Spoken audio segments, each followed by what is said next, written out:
तिथे उभं राहून बोलतो, त्यांच्या घरासमोर उभं राहून बोलतो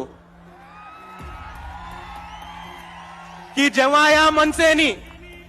मस्जिदीवरचे भोंगे काढायचा प्रयत्न केला होता तेव्हा मनसेच्या भोंग्यामधली हवा काढायचं काम हे वंचित बहुजन आघाडीने केलं होतं। जेव्हा टिपू सुलतान आणि औरंगजेबचे फोटो लावण्यासाठी इकडच्या मुसलमान युवकांना अरेस्ट करण्यात येत होतं, टॉर्चर करण्यात होतं, तेव्हा ही वंचित बहुजन आघाडी होती ज्यांनी टिपू सुलतानचा फोटो छत्रपती शिवाजी महाराज, छत्रपती शाहू महाराज, महात्मा ज्योतिबा फुले, डॉक्टर बाबासाहेब आंबेडकरांच्या फोटोमध्ये लावला होता आणि आम्ही या सगळ्याला दिला होता। दुसऱ्या बाजूला हेच ते बाळासाहेब आंबेडकर होते जे औरंगजेबच्या मजारीवरती गेले होते आणि या व्यवस्थेला, RSSला आणि बीजेपीला चॅलेंज दिला होता की इकडचे मुस्लिम पोरं तर फक्त स्टेटस ठेवतात, आमच्या स्टेजवरती टिपू सुलतानचा फोटो आहे, बाळासाहेब औरंगजेबच्या मजारीवरती गेलेत, तुमच्यामध्ये हिंमत असेल तर आमच्या विरुद्ध ऍक्शन घेऊन दाखवा।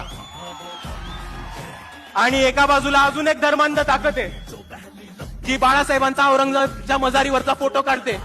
आणि काय झालं की बाळासाहेबांचा तो औरंगजेबवरचा फोटो पुढे काढते। या कट्टर हिंदुत्ववादी लोकांना, या धर्मांध लोकांना मला एकच गोष्ट आठवण करून द्यायची की तो कोरोना काळ आठवा, जेव्हा या महाराष्ट्रामधली आर्थिक परिस्थिती ढासळली होती आणि या महाराष्ट्रामधले सगळे मंदिरं बंद पडली होती, तेव्हा हे तेच बाळासाहेब होते ज्यांनी पंढरपूरमध्ये विठोबा